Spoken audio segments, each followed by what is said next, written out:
He walked out of the casino with more money than he'd ever seen in his life. By sunrise, it was gone. And so was the man he thought he was. A king for the night. A broken man by morning. The crowd's cheers still echoed in his head, the smell of victory clinging to the air. He could see it all. Debts erased. A fresh start. A future brighter than he'd ever dared to dream. But by sunrise, that future was gone. Not stolen, not tricked. Lost, every last cent. All that remained was a single penny in his hand and a hollow feeling that would haunt him for the rest of his life. This is the true story of Joe Marquise Williams, a man who could win it all in a single night, yet lose more than money could ever replace. This wasn't the first time he'd tasted the thrill, and it wouldn't be the last. For years, the track called him back. The flashing lights, the thunder of paws and hooves, the unshakable promise that the next race, the next hand, the next bet would be the one to change everything.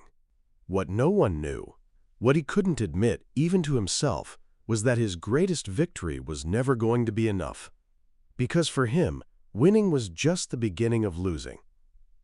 I played cards and golf with a guy that couldn't ever walk away. It took years, but in the end, he lost everything. I watched it happen, not in one big moment, but piece by piece, like sand slipping through his fingers. Back then, Joe Marquise Williams wasn't just another face at the table. He was sharp, confident, and good at just about everything he touched. In the mid-2000s, he was earning over $75,000 a year, the kind of income that bought comfort, security, and a sense of control. On the golf course, Joe was a name people knew. A scratch golfer, a city champion, the kind of player who could step up to the tee and make it look effortless. Off the course, he carried the same quiet confidence, a man who could walk into any room and leave with a few more friends than he had when he arrived. Gambling was there in the background, but it felt harmless. A few hands of cards after work. A casual Saturday night at the dog track with friends. The thrill of a win, the laughter over a small loss. Nothing that looked dangerous. Not yet. But looking back, the signs were already there. He started small. They always do.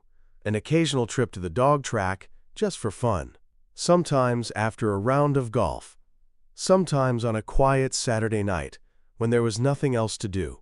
I can still picture it.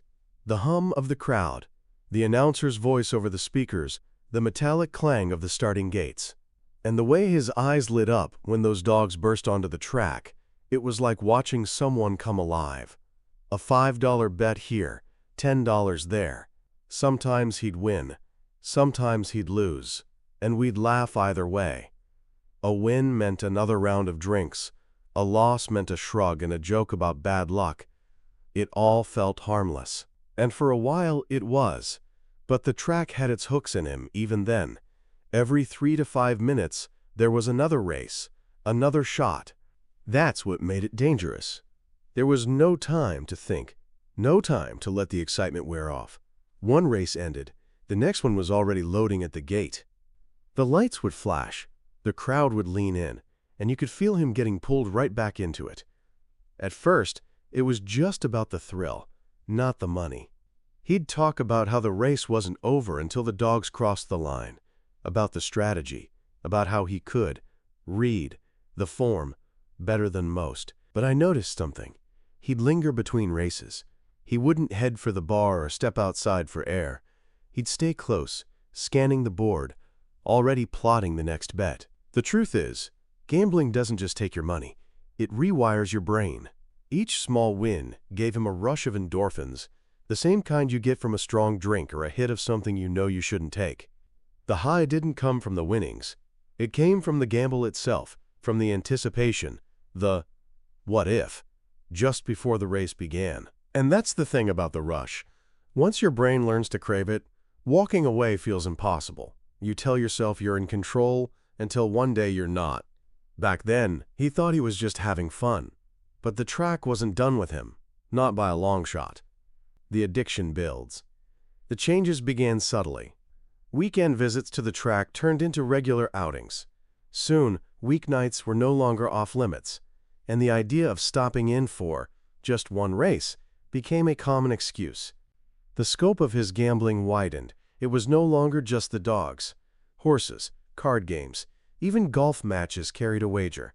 A casual round with friends could transform into a high-stakes contest, each moment another opportunity to win or to lose. The bets themselves grew bolder. Modest wagers of $50 evolved into hundreds at a time. A good night was no longer satisfying.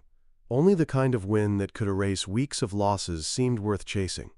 Losses, however, were carefully hidden. Wins were celebrated, shared, and boasted about. Losses were buried under silence and concealed behind excuses. Unexpected bills, car repairs, slow months at work. There were moments when he tried to quit. Days, even weeks, without a single bet.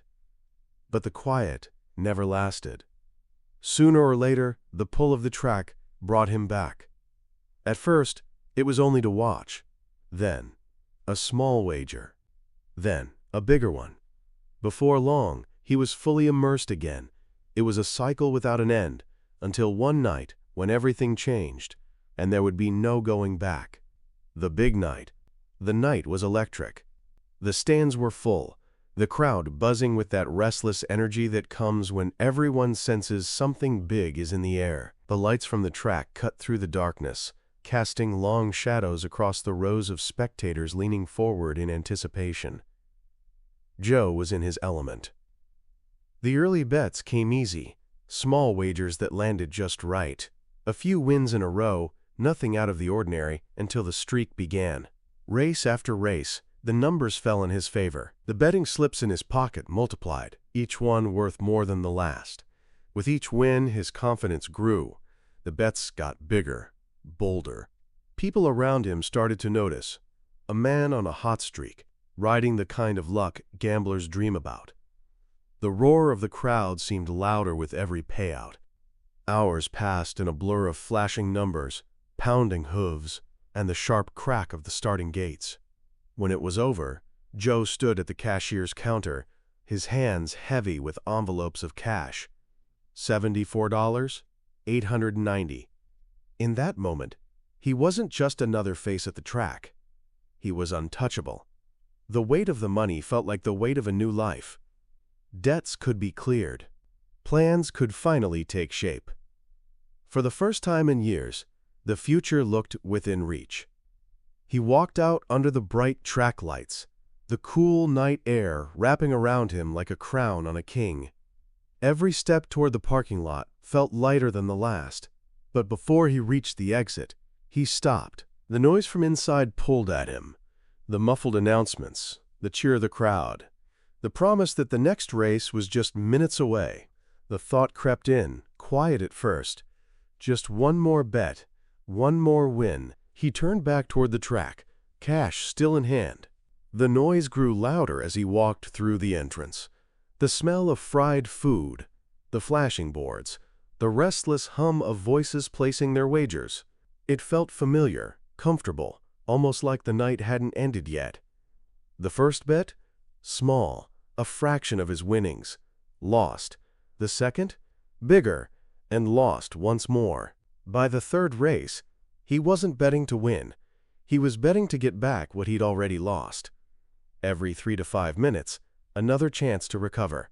But the faster the races came, the faster the money left his hands. Betting slips piled up, not with the neat stack of winners from earlier, but in a crumpled heap of losses. The crowd's cheers began to sound different, muffled, distant, as if they belonged to another world. His breathing grew heavier. His focus narrowed to the next race, and the next after that, each one blurring into the last. Hours passed. The cash that once filled his pockets was reduced to a few crumpled bills, then a few coins. The final bet was almost desperate. Not to win big, but to win something. When that race ended, there was nothing left. Nothing, except a single penny resting in his palm. The weight of it was almost cruel. A reminder of what he'd held just hours before. By sunrise, the parking lot was nearly empty. He walked out slowly, head down, the cool morning air replacing the heat and noise of the night. The man who had walked in as a king now moved in silence, his footsteps the only sound on the cracked pavement. That night was more than a loss. It was a turning point. The kind you don't see until you're too far past it to turn back. From that point on, the hole only deepened. The money never came back. Every win that followed was smaller, every loss sharper. The $74,892 wasn't just gone.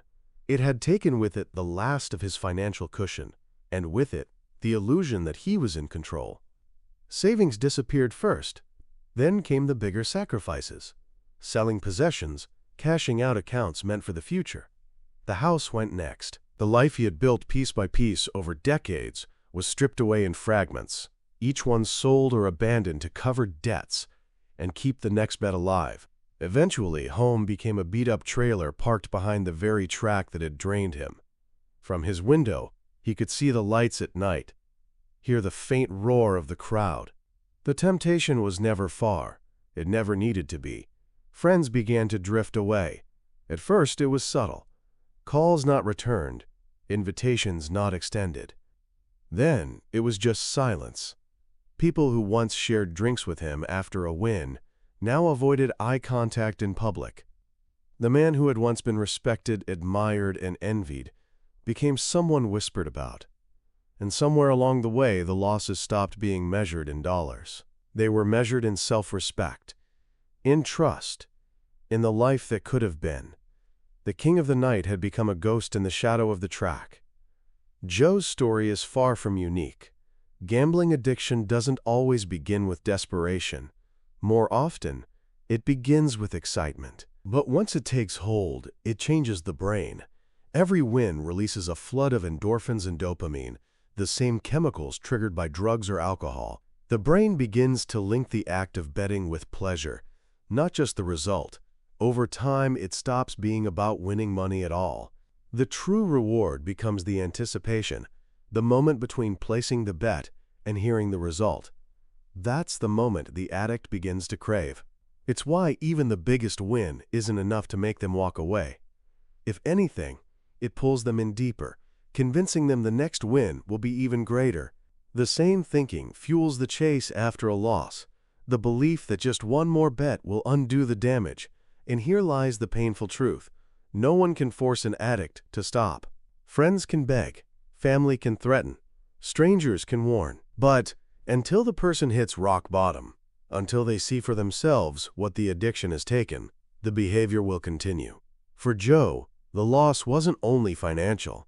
Gambling took more than his savings, more than his home. It eroded his identity. The man who was once confident, respected, and full of life became defined by the next wager. His self-worth became tied to whether the numbers on a board matched the ones on his betting slip. By the time an addict realizes the cost, the damage is rarely limited to money. What's gone is often far more valuable: trust, dignity, and the life they once knew. Joe's life is a warning, not just to those who gamble, but to anyone who thinks they can't lose control. Knowing when to walk away isn't just advice, it's survival. Addiction doesn't announce itself. It doesn't arrive with flashing lights or a warning bell. It creeps in quietly, until you can't remember the last time you felt in control. And by then, the damage is already done. If you or someone you know is struggling, reach out. Seek help. Don't wait for the bottom to come, because by the time you hit it, you may have already lost far more than money. Joe once held $74,892 in his hands, and a future within reach. But one more bet was all it took to lose it all, including himself. This is just one of many real-life stories we share to remind you how quickly a single decision can change everything. If Joe's story moved you or made you think twice, I'd love to hear your thoughts in the comments. Let's talk about it. The signs you've seen, the lessons you've learned. If you've ever felt the pull of something you couldn't walk away from, Joe's story should hit close to home. Addiction doesn't care about your wins. It only cares about keeping you in the game. If this made you stop and think, Tell me your thoughts in the comments. Then subscribe and turn on notifications so you never miss an episode here on Shocking True Stories. Your engagement helps us keep telling these stories, and maybe, just maybe, it helps someone avoid making the same mistake.